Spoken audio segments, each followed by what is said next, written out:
Sam Lotu-Iiga. Thank you, Mr Speaker.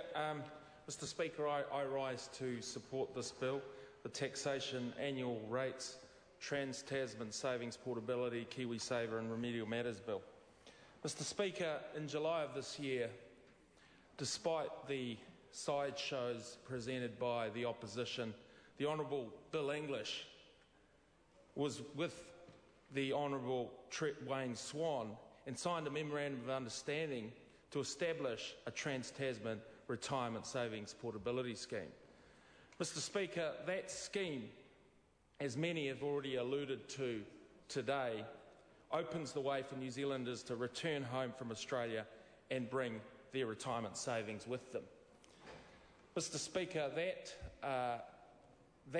fact that we will be able to, as New Zealanders who've lived in Australia, and I include myself in that group, will be able to bring our savings, which are currently invested in Australian super funds and Australian businesses, will be able to bring those funds home and invest in New Zealand businesses and New Zealand infrastructure.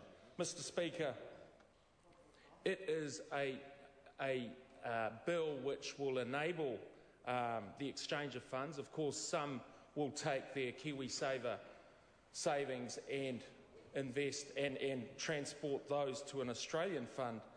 But given the history of New Zealanders working in Australia and those that are now returning to live in New Zealand, given the change in government and given the optimism that this national government has brought to this country, those funds will undoubtedly be greater in flow between Australia and New Zealand.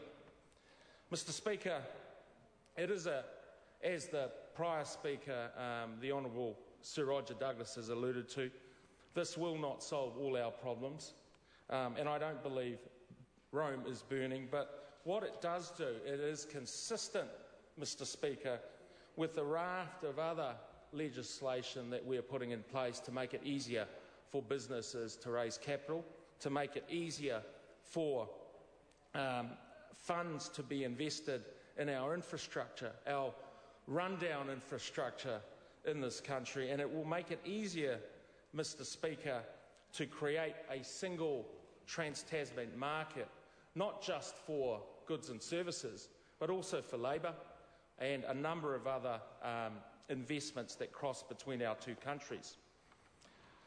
Mr Speaker, some of the details of the bill will be discussed in Select Committee and throughout the deliberations, but some key points really are that the transfer of these funds is voluntary and that the transfer between New Zealand and Australia will be exempt from any taxes, which I think is particularly important.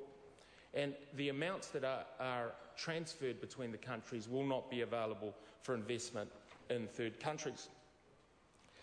And so, Mr Speaker, I support this bill, and I support it and look forward to its implementation, and we expect that to be in the second half of 2010. It will be a bill that certainly assists us through the hard edges of this recession, and I look forward to working through the bill with the committee in the coming months. Thank you, Mr Speaker.